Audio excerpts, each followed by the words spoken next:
Hello everyone and welcome along to your immediate post-match reaction to Rangers 3, Viktoria Plzen 0. My name's Craig Dennett and I'm joined tonight by JB. We are here on the gantry at Ibrox. We've just left Russell Martin's post-match press conference. JB, good to have you here again for another European night, another European win. You'll be welcome back to every single European game on that basis, but can you just sum up your overall thoughts and feelings after tonight's game? Yeah, absolutely delighted. I think me and you spoke before the game in terms of kind of things we'd expect, and my kind of view today was just get a win. Wasn't really too fussed how we done it, especially after the weekend's performance. Just get a win, get over there, and then do a typical European Rangers away performance. But no, I think what we were. We actually said at half time that this is what it must be like to enjoy watching Rangers. It felt as if it's been a wee while. So no, overall emotion is absolutely delighted and looking forward to the weekend, which is a change as well. So no, definitely the right pick me up after Saturday. Yeah, I wasn't really sure what to expect from Viktoria Plzen before we played them. We knew that they came through against Servette in the last round, but we also knew that they'd lost their best player basically over the weekend in Pavel Schultz. They weren't at the level that I kind of expected them to be, if I'm honest, and they were nowhere near the level that Panathinaikos were, but at the same time I felt like we were really impressive, and like you say, it was the first time that genuinely felt like I've enjoyed watching Rangers for who knows how long. Now, what was it about our play that impressed you the most tonight? Yeah, I think it almost felt like a bit like a domestic match, to be fair. Not almost a case of you could see they had one or two players there that had a little bit of quality, but I fully agree they didn't have that pace and power or even the technical skills that you normally see from teams in Europe. But in terms of I think once the 11 come out, I think that kind of gave everybody a little bit of a lift. You kind of seen everybody looking around and going, oh, wait there, this is going to look a lot different to what it looked on Saturday. And first thing that kind of jumped out at me was just we had players playing in their specialist positions, and that's massive for us. So just a right back that can play right back, a left back that can play left back, and then two wingers that absolutely love getting forward.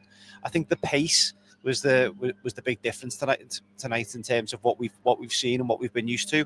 So we were talking in the press room there in terms of when was the last time we had two wingers that really wanted to hit the byline, wanted to get crosses, wanted to create, and both of them were hungry to score goals as well. So no, if that's a sample of what we're going to be seeing, then I'm all aboard.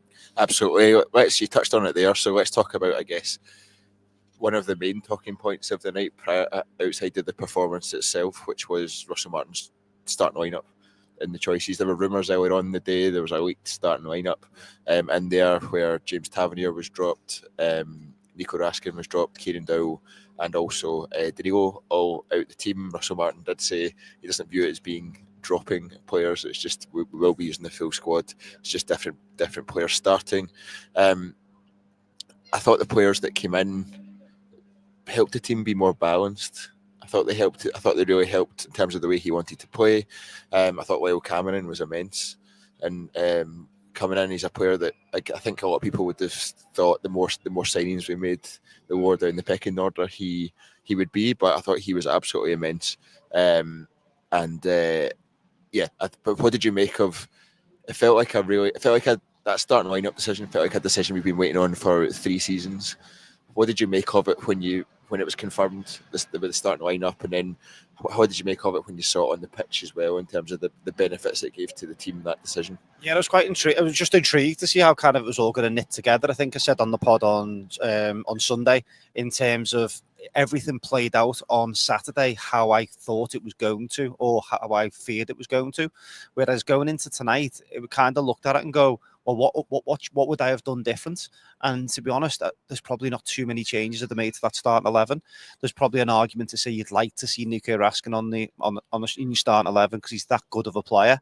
It's the hard thing with Raskin though, that he wants to play in that 6, and that's where Joe Rothwell has been so effective already, and he's obviously, Joe Rothwell's obviously a key part to Russell Martin's system, and that's why he's been brought in.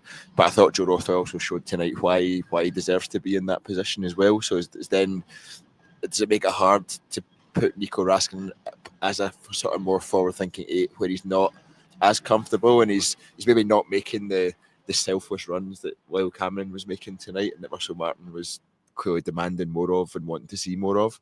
So then Nico Raskin's kind of caught between a bit of a rock and a hard place in terms of he's not really got a spot in this system as it is. It's a tricky one. One thing I don't think anybody is, other than maybe Big and Jigger at the back.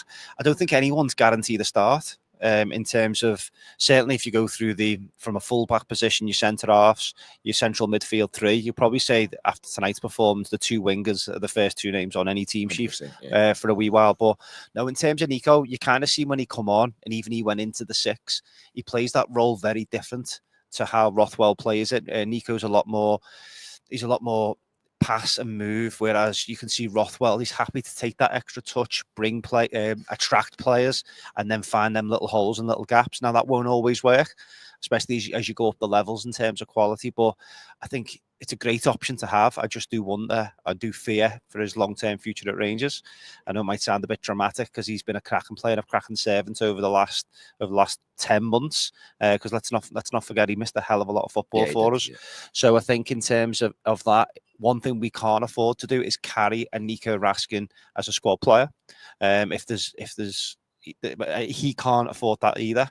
Just as the lights go out, he can't. Dramatic. Yeah, wait for Nico Raskin to come walking around the corner now. No, he can't afford, with everything that's going on in terms of the Belgium squad, and while his stock is so high, he can't afford to be a bit part player. So he's going to either have to learn how to play that number 8 position and play it really well, or he's going to have to potentially move on, which would be sad to see. But as I say, we can't afford to have a 10-15 million pound rated player not playing, especially going into the last year of his contract. So hopefully we can find a solution that gets the most out of him and gets the most out of Rothwell being on the pitch at the same time. It's going to be a long season, the old cliche, but it's going to be all going well. It's going to be a 60 to 70 game season. So there's going to be times where we're going to need changes. We're going to need to flip it. I still don't think Rothwell looks 100% yet in terms of fitness. The last few games, he's kind of come off with 15, 20 minutes to go. And sometimes he does look a little bit laggy. So there's definitely going to be minutes there for Nico. But in terms of him being guaranteed start, you've got to just look at that performance then. And other than maybe Diamandi, is probably the only one I would say out of the starting 11 where I'd maybe go, probably want to see a little bit more from you. I think he was just trying too hard. We spoke about that during the game. It was almost like he knew what he wanted to do, and he knew where he wanted to be, and he knew where he wanted to put the ball, and they were all the right places for Russell Martin's system. It just was almost like he was too in his head. Yeah, he was almost trying too hard to show that I'm not like those guys on Saturday. Yeah. I'm all bought into this system, and I'm fully on board with this, and I want to play. And I just felt like he was. Yeah, his head was faster than his feet at times. Yeah, he grew into the game. To be fair, I thought second half. I mean, that one that hit the bar. I thought it was going miles wide, and then all of a sudden it just seemed to dip and crash against the bar. But yeah, again, he's another one. He's young. He's still learning in terms of what this new system's going to look and feel like. I think, to be honest, though, any player that any of the midfielders that we've got, or forward-minded players, it's just going to need to look at Lyle Cameron and kind of just look at the manager was full of praise for him there in the post-match, and the kid was brilliant. He was everywhere. He was demanding of the ball. He was demanding of his teammates. One of the things you won't see on the telly, but he never shut up. You know what I mean? And he was coaching. He was telling Jeffy where to go, when to come. He was getting stuck in. He's just got a little bit of everything. I think if we can really mould him and look after him, I think he could be a really important player. And as Russell Martin said, he's been fantastic to work with. And as you touched on, has gone under the radar a little bit. Yeah, I thought Lyle Cameron was absolutely immense, and he was. He just looked like the smallest guy on the pitch everywhere he went. And then I saw him standing beside the Viktoria Plzen goalkeeper at one point, and that was just comical in terms of how big that guy is and was standing beside people. But Lyle Cameron, I thought performance, he covered every blade of grass. He showed the energy and the ability that we hoped would be there, and he's still a young guy. He's still 21. Yeah. So he's still a young guy. Plenty of room for progress, and I think he'll move on leaps and bounds. I think he's kind of what I hoped Connor Barron would be when Connor Barron came in, and he's just not quite managed to fulfil that potential. But let's go on to the exciting side of the game. And let's talk about the two wingers that we had. We've spoken on quite a lot of podcasts about how important pace is to Russell Martin's team. We've had endure up to now with Kieran Dowell wide right, who doesn't have the pace. Not his fault, and he's been asked to play in a position that's not suitable for him in that system, but it just doesn't give us what we really need and what Russell Martin really needs in that system. Oliver Antman's been in the building for less than 24 hours, and I thought he was really exciting, really direct, really encouraged by what I saw from him. Russell Martin, interestingly, in the press conference, said that Oliver Antman, he felt was taking too many touches in the first half, which I guess he had we point towards the Broom one end just now, but he had a chance just down that end in the first half where he felt he could have taken a shot once or twice earlier than he did, and it kind of got muddled up at the edge of the box. And then, but the second half, he was direct. His decision making was really top drawer, and he really excites me. Can you give me your thoughts on him first of all before we move on to the other side in Gassama? Yeah, most definitely. Yeah, as you say, and the manager touched on it there in terms of he took a lot of touches early doors, especially in the first half, but it must be very difficult. He probably doesn't know all of his teammates' names and stuff like that, but he kept making that same run in behind, and it never came off for him. But then one time it did. I can't remember if it was Rothwell or it might have been Aarons that found him, and he just showed over the space of 5-10 yards. He was lightning, and because didn't really see it to start off with, and I thought, oh, is he going to be as quick as kind of what you see on the highlights and stuff? But he can move, he can shift, and then he tried to pick out Gassama at the back post, and then the big one for me was for the penalty, in terms of there wasn't really much going. There's a little bit scrappy in the midfield, some really quick play, and then once he opened up, he could shift and next thing he did look a bit hesitant as he was driving into the box. He didn't look 100% comfortable that he was going to get a shot away. But for so long now, I've wanted players to run across defenders, and that's what he did, and he got his rewards. And Stonewall penalty. So really pleased with him. And I think as he moved into the second half, as you say, Russell Martin just touched on there in terms of they got the videos out and showed them a bit more of what they wanted from him, and that was exactly with the goal. Lots of praise as well from Martin to his assistant manager Gilly as well, in terms of what he must have said to him at half time in terms of what the expectation is, when to come, when to go. And I thought Max Aarons and him built up a really nice partnership. And one of the things as well, I really liked about him, I really liked a lot of stuff, if you can't tell, was his work rate and his determination. If it just, again, let's keep it positive and not to reflect too much on Saturday. There was players on Saturday going through the motions, and it was almost a case of I'll do as minimum as I can before I get spotted. And it's quite clear that the manager spotted it. The right hand side was a massive problem for us on Saturday, and they could have came today and potentially targeted that area. You wouldn't know, because the two lads who played on the right hand side, they worked really hard for each other, and it could be a relationship building which we've needed for a while. Yeah, I think just before we move on to Gassama on the left, I think on that right hand side, like you said, I think it was Max Aarons played a couple of balls over the top that were really nicely weighted. A couple of them you thought, oh, is he going to catch that? And then he gets there. And I think actually, in terms of Max Aarons, he looked much more comfortable tonight on that right hand side. He's not a winger that appears comfortable bombing on to the byline at any point. He's quite happy to sit and give the space to the wide player. But I think that actually really suits their system and gives us more of that solid base at the back. Should we get broken on, or should the counter attack come? He's part of that defensive line already, and it means we're not lost and there's not huge gaps left in a space where I guess in recent seasons, some would argue for the last 10 seasons, we've seen big gaps left at right back when James Tavernier's been bombing forward. Yeah, he likes to defend first, and he's very rugged. And there was a couple of situations today where the ball came over the top and you thought, oh, that's going to be quite tricky to deal with. And just lots of quality. Just pulled the ball out of the air. Yeah. Nice touch, really composed, and simple pass if needed, but also showed that he can ping a ball as well. As you touched on there, there was a couple of times we got in behind, and his pass through for the that led to the goal was fantastic. So again, let's hope we can get a real good run of games in that position now, so we can really start to see what he's all about, because I think he could be a really important player for us with lots of quality. So no, all aboard that one. Absolutely right. Let's go on to, I think, what's been our most exciting signing so far. JD Gassama, 4 goals in 3 games, which is quite a return for a wide player. But I guess shows also what Russell Martin is wanting and expecting from his wide players in terms of getting beyond the striker and actually being that real goal threat. JD Gassama got us off the mark fairly early doors. I can't remember exactly what minute the goal was on, but it was fairly early doors. Nice link-up play with Cyril Dessers. Cyril Dessers did really well in there. Lovely run from Gassama into the box. Dessers found him, and then he had the composure to take not 1 touch but 2 touches before curling it into the bottom corner. I've already fallen in love with that guy, and I can't wait to see. Dessers?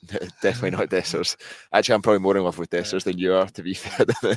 But I think with Gassama and his composure in front of goal, he knows how to find the back of the net. His pace, the work rate that he has, is just so impressive, and it's an absolute steal at £2.2 million. When Sheffield Wednesday fans were saying, "Can't believe I let him go for that, he's an £8 to £10 million player," you're always a wee bit sceptical, but you can absolutely see why they would have that sort of rating on him. And I think that first goal just showed you the quality that he has. Yeah, he's just got a little bit of everything, hasn't he? One thing we haven't really seen from him yet, you haven't really seen him go down the outside. He really wants to cut inside. I don't know whether that's just the type of play that he does. He's very right-footed, but I think in terms of he's one of them players that when he picks it up, you kind of already, and he's only been here a few weeks, you kind of expect him to do something as soon as he picks it up. Very direct, very clever. Again, another one. He's not just one of these wingers that just wants to just do the fancy stuff on the wing. He grafts as well. A few times Jeffy got caught out of position, and you could see him full sprint to get back in there and help his teammate out. But in terms of the goal, there wasn't a lot of space, there wasn't a lot of movement, but really clever. I'd say rolled it into Dessers, who done really well. I didn't realise how well he did until I watched it back. And then lovely way to pass back into his path. He didn't thrash at it. He took that extra touch just to compose himself and pick the spot and give the keeper, as you touched on earlier, a big goalkeeper. He didn't give him any chance, and it was it was delightful. I think that steadied the fans as well, and the players. I think where it was almost a case of, right, we can take a breath here now, right, and then we can let's try and go and enjoy it. And then, but yeah, I think in terms of his all-round performance, he's only going to get better. One of my concerns over the last few years, I've said it a lot, probably bore people to death, is numbers. We've got 2 wingers there that are going to deliver double figures for goals and assists. I'm not saying both, but certainly combined. I would go as far as saying both will. Although I've seen Ant-Man for 90 minutes there, but I would say that I would go as far as to say that Gassama's already nearly halfway there. That's it. But I think Ant-Man, on the basis of what he's delivered tonight, we spoke a lot about Ant-Man over the podcast in recent weeks in terms of from what we'd seen on him, from the highlights that we'd seen. He was really good at picking out his man in the box, and he was, and that would be why he had so many assists last season, and we saw that again tonight in terms of Gassama's second goal just after half time. I can't remember the last time I saw such a lovely cross from a Rangers winger, but he wasn't just thrashing the ball across the box. He wasn't just hitting it into an area and hoping. He actually picked out Gassama at the back post. He tried it in the first half, and he was very close to getting him, and he did the exact same thing in the second half, and that was a beautiful goal, that third one, wasn't it? Yeah, it was. And I think what we need, and we've missed for years, we've missed wingers who are hungry to score goals. There's what the comments just came in. It's just said about he made one clear off the line as well. He did, about. And that was another one. Was it Gassama pulled it back for him? I think, if I remember right, was on the left hand side. Yeah. So I'm looking forward to seeing how them two can combine as the season goes on. What I really liked about tonight, we talk a lot about Russell Martin's style of play, and potentially there's going to be too many passes. I think when you've got two lads like this in the team, if there's a gap and an outlet, these two are going to run into that for you. And I think that you'll probably find is we'll have to be patient at times in terms of it might feel as if we're doing nothing, but two, three moves, and then bang, there's a gap, and then these lads are ready to run into it for you. So I think in terms of the pair of them, as I say, we just need them on these big moments. And I think in terms of, I can't wait to see them on Saturday, because as much as they were saying Plzen weren't the best tonight. These know how to play in Europe. They've just gone and they've just gone away to Servette a couple of weeks ago and got a really decent result. And they're no mugs. I'm not saying that they're Servette are any world beaters, but they're a steady European team, and Plzen over the two legs looked really comfortable against them. Fair play to their manager. Their manager couldn't have been any more complimentary, and he said that it was something along the lines of, we just couldn't cope with their pace and movement, which is nice to hear about. Which is nice to hear when is someone talking about a Rangers team rather than Rangers talking about the opposition. Correct. Yeah. So I think it was a really positive all round. I'm going to go to Cyril Dessers next before I go to the sort of the centre halves and Nasser Jiga for in particular. Cyril Dessers, I think, showed real value to this team tonight. I think he showed how he can play in this team and actually how he works really well in this system, because he's not expected to lead the line and be the man running in behind and be the man that's whose movement is relied on to score the goals. He's actually, in tonight's game, I think we saw that his movement is what's required to help get the wingers in behind and to create the space for them. And I think that's actually where he can really thrive in this team. Russell Martin was incredibly complimentary of Cyril Dessers in the press conference, and he was talking about how he'd been desperate to get him fit. This was the first time he'd really been fit enough to start. So Russell Martin did say at the weekend that Cyril Dessers is the only one that we've had a bid for.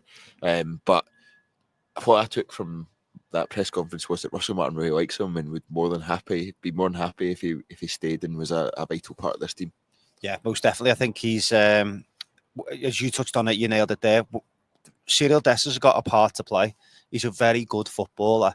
The problem we've had over the years is we've been so heavily reliant on him, and it was almost a case of, right, where the whole game plan has been all about getting him into positions and creating opportunities for him.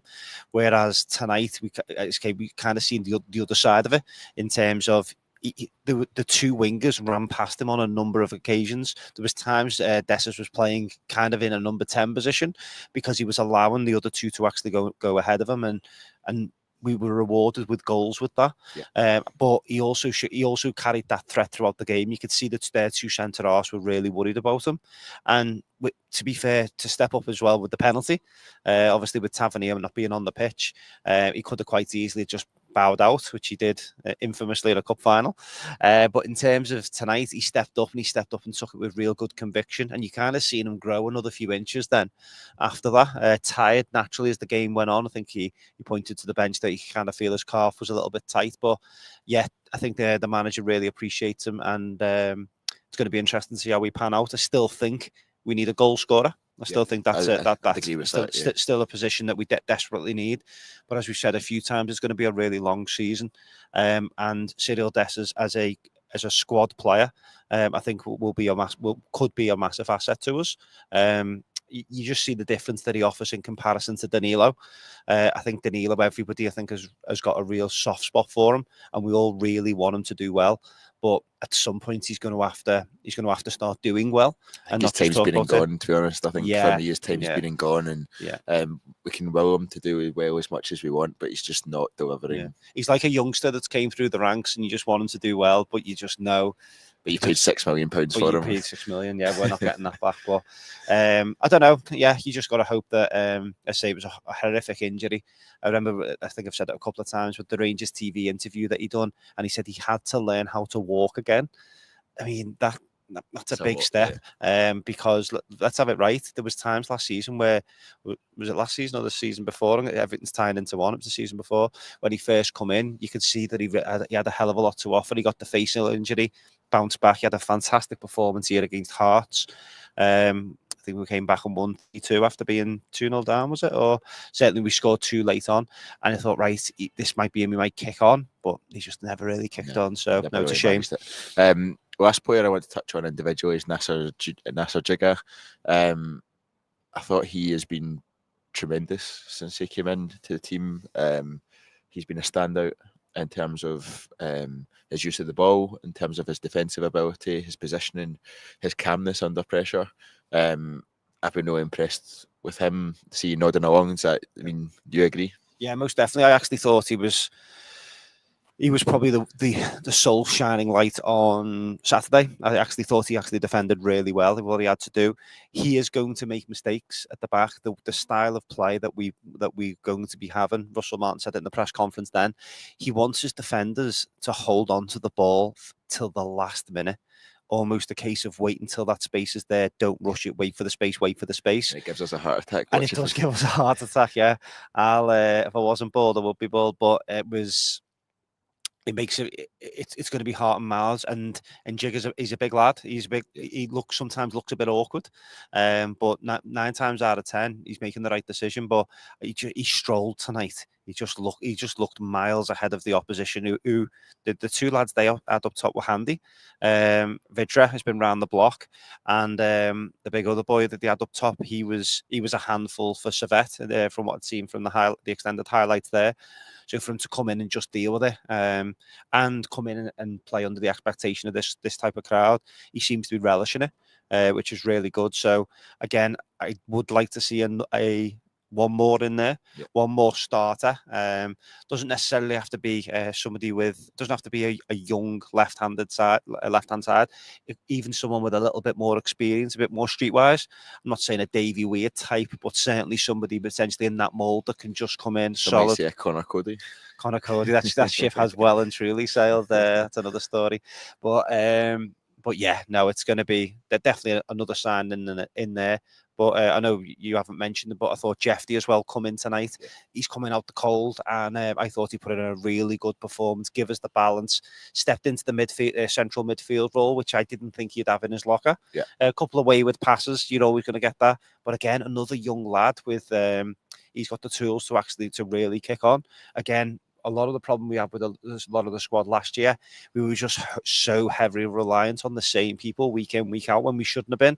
Jeffy's not good enough to be a starting Rangers left back at the moment, but he's definitely got the tools and the potential to be a really good squad player for us as the season goes on. I think that's very fair.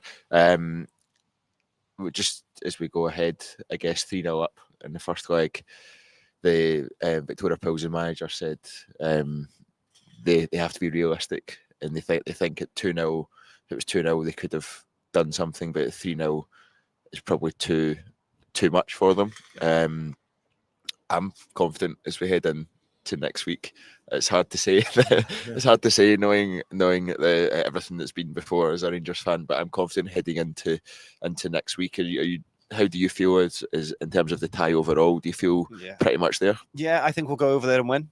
If I'm being perfectly honest, I think I've seen enough tonight from both teams to kind of say there's we'll go over there. It's not going to be one of these stadiums. I think it was 16,000 capacity. Yeah. I think I think there's only going to be about 650 Rangers fans, something pitful like that. So I think in terms of if it's coming down to your playing ability, I think we'll strive, and I think. I was sitting there sitting there earlier thinking there's still 4 or 5 really good potential starters to come into this. Igaman comes in, Asgard can come in, and as well as 1 or 2 others that have obviously missed out tonight. So yeah, no, it's nice to finish the night on a positive after what has been a difficult week after the weekend. So no, really pleased. Yeah, absolutely, it has been difficult since Motherwell, but that's definitely put a smile on our faces tonight. We're just about to reach the half-hour mark, and it's getting very dark here at Ibrox, so I think we'll leave it there. Thank you very much, everyone, for watching. Please do subscribe to the TII YouTube channel. At least 50% of those currently watching have not subscribed, so make sure you do. We've got content coming every Tuesday, Thursday, and Sunday, usually at 7:30, unless there's a game, as there was tonight, when you'll have a post-match reaction instead. But please make sure you subscribe. Thank you very much, everyone, for watching, and until next time, Goodbye.